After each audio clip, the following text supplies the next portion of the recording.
Bismillahirrahmanirrahim. Assalamualaikum warahmatullahi wabarakatuh. Saudara-saudaraku yang dimuliakan oleh Allah Subhanahu wa taala. Pada pembahasan kita kali ini, kita akan membicarakan tentang mengapa beribadah kepada Allah Subhanahu wa taala. Di dalam pengajian-pengajian, kadangkala ada orang bertanya tentang mengapa manusia harus beribadah kepada Allah Subhanahu wa taala. Pertanyaan ini cukup bagus. Yang jawabannya harus diketahui oleh setiap orang muslim. Karena begitu banyak orang yang masih lalai dari beribadah kepada Allah Subhanahu wa taala. Namun sebelumnya itu, kita harus terlebih dahulu mengenal siapa itu Allah Subhanahu wa taala. Jika kita mengenal Allah, siapa itu Allah, maka insya Allah kita akan memiliki keimanan kepada Allah Subhanahu wa taala. Oleh karena itu pada kesempatan kali ini, sekurang-kurangnya ada 5 alasan mengapa kita harus beribadah kepada Allah Subhanahu wa taala. Jika kita mengetahui, kita memahami alasan-alasan mengapa kita harus beribadah kepada Allah Subhanahu wa taala, maka insya Allah kita tidak akan pernah kendor dalam beribadah kepada Allah Subhanahu wa taala. Apakah kelima alasan itu? Yang pertama adalah mengapa kita harus beribadah kepada Allah Subhanahu wa taala adalah untuk memenuhi maksud Allah menciptakan manusia.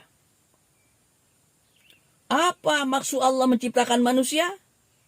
Yaitu tidak lain, yaitu hanya beribadah kepada Allah Subhanahu wa taala, hanya menyembah kepada Allah Subhanahu wa taala. Karena itu dalam Al-Qur'an Allah Subhanahu wa taala berfirman, "Wa ma khalaqtul jinna wal insa illa liya'budun." Tidaklah aku ciptakan jin dan manusia kecuali untuk beribadah kepada Allah Subhanahu wa ta'ala. Pada hakikatnya, tugas manusia hanyalah satu, yaitu beribadah kepada Allah Subhanahu wa ta'ala. Meskipun demikian, kewajiban-kewajiban kita untuk mencari nafkah itu juga sebagai tanggung jawab untuk memenuhi kehidupan kita di dunia ini. Namun perlu kita ketahui bahwa segala aktivitas di dalam kehidupan kita di dunia ini, kita berusaha untuk menjadikan sebagai ibadah. Segala aktivitas kehidupan kita di dunia ini, kita jadikan ibadah kepada Allah Subhanahu wa ta'ala. Mulai dari bangun tidur sampai tidur kembali, kita jadikan ibadah kepada Allah Subhanahu wa ta'ala.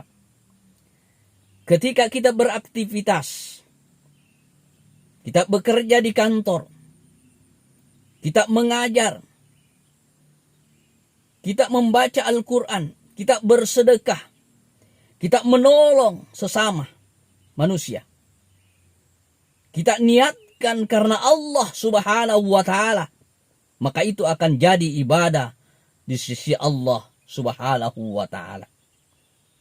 Karena itu, tujuan Allah menciptakan manusia adalah untuk beribadah kepada Allah Subhanahu wa ta'ala.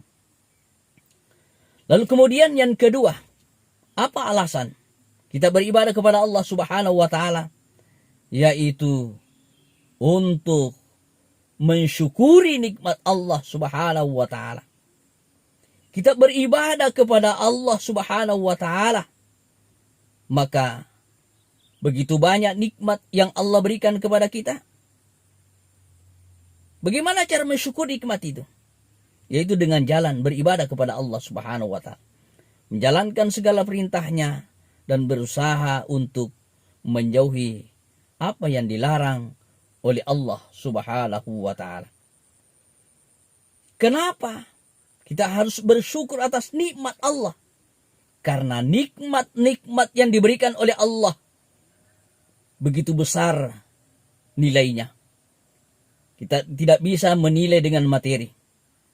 Mata yang Allah berikan kepada kita untuk melihat keindahan dunia ini, kita tidak bisa menilai dengan materi. Tangan, kaki, semua anggota badan, begitu besar nilainya nikmat Allah Subhanahu wa taala. Karena itu Allah mengingatkan kepada kita, la in syakartum la'azidannakum wa la in kafartum inna azabi lasyadid. Apabila engkau mensyukuri nikmatku, maka aku akan tambah nikmat kepadamu. Wala in kafartum inna azabi lasyadid. Apabila engkau kufur, engkau tidak mensyukuri nikmatku, kata Allah, maka sungguh azabku sangat pedih. Itulah sebabnya, sebagai bukti rasa syukur kita kepada Allah, maka kita harus mengabdi atau beribadah, menyembah Allah Subhanahu wa ta'ala. Lalu kemudian, alasan yang ketiga, mengapa kita harus beribadah kepada Allah Subhanahu wa ta'ala, yaitu untuk memenuhi janji kita kepada Allah Subhanahu wa ta'ala. Ketika kita berada di dalam rahim ibu, dalam kandungan ibu, sebelum roh kita ditiupkan ke dalam jasad kita, Allah berdialog dengan roh kita. Allah mengatakan, alastu birabbikum, siapakah Tuhanmu? Maka roh kita menjawab, qalu bala syahidana, engkau ya Allah Tuhan kami, dan kami akan berjanji untuk menjalankan apa yang engkau perintahkan dan meninggalkan apa yang engkau larang. Itulah janji kita. Maka kita harus melaksanakan apa yang sudah kita janjikan di hadapan Allah Subhanahu wa ta'ala, yaitu satu-satunya Allah yang harus kita sembah, yaitu Allah Subhanahu wa ta'ala. Lalu kemudian yang keempat, mengapa kita harus beribadah kepada Allah Subhanahu wa ta'ala? Karena Allah lah yang maha kuasa. Segala ketentuan atau urusan dunia kita, semua Allah yang mengatur. Dialah yang maha kuasa atas segala sesuatunya. Dia yang menguasai langit dan bumi. Dialah mengurusi rezeki kita. Dialah yang mengetahui kehidupan kita. Dan dialah yang menghidupkan dan mematikan. Maka wajar dan pantaslah jika Allah lah satu-satunya yang harus kita sembah. Kita tidak boleh menduakan Allah Subhanahu wa ta'ala. Karena barang siapa yang menduakan Allah Subhanahu wa ta'ala, siapa yang berbuat syirik, menyekutukan Allah, maka itu adalah dosa besar. Dan itulah dosa yang tidak diampuni oleh Allah Subhanahu wa ta'ala. Apabila melakukan perbuatan syirik, lalu belum bertaubat kepada Allah, lalu dia meninggal dunia, maka alamat kecelakaan bagi hamba-hamba Allah Subhanahu wa ta'ala. Lalu kemudian yang terakhir, alasan mengapa kita harus beribadah kepada Allah Subhanahu wa ta'ala. Karena apabila kita tidak beribadah, apabila kita tidak menyembah Allah, maka azab Allah yang akan menanti. Karena itu, di dalam akhir sholat kita selalu berdoa kepada Allah. Rabbana atina fid dunya hasanah wa fil akhirati hasanah wa qina adzabannar. Ya Allah, berikanlah kami kebahagiaan kedamaian, ketenteraman, keberuntungan di dunia. Dan berikan pula kebahagiaan, kedamaian, ketenteraman, dan keberuntungan di akhirat. Dan jauhkanlah kami dari api neraka. Kita tidak mampu membayangkan begitu dahsyatnya siksaan di hari akhirat bagi orang-orang yang tidak beribadah kepada Allah Subhanahu wa ta'ala. Karena itu Allah mengingatkan kepada kita, ya ayyuhalladzina amanu ku anfusakum wa ahlikum nara wa quduhan nas wal hijarah. Wahai orang-orang yang beriman, jagalah dirimu dan keluargamu dari api neraka yang bahan bakarnya adalah manusia dan batu.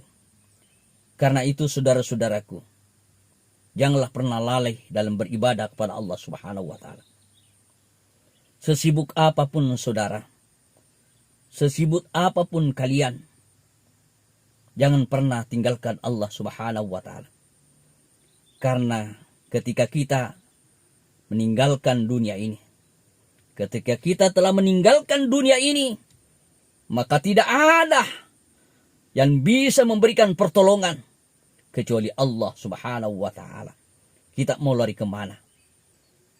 Pasti kita memohon pertolongan Allah Subhanahu wa ta'ala. Tidak ada tempat yang bisa kita tempati meminta tolong ketika kita berada di dalam kubur kecuali Allah Subhanahu wa ta'ala. Istri, anak, bapak, nenek kita tidak mampu memberikan pertolongan di alam kubur kecuali hanya Allah Subhanahu wa ta'ala. Oleh karena itu, manfaatkan umur, jangan sia-siakan kesempatan. Allah masih berikan, Allah masih meminjamkan umur kepada kita. Karena itu, jangan pernah lalai dari beribadah kepada Allah Subhanahu wa ta'ala. Semoga ada manfaatnya. Terima kasih atas segala perhatian. Mohon maaf atas segala kekurangan. Jangan lupa like, komen, dan subscribe. Dan di-share.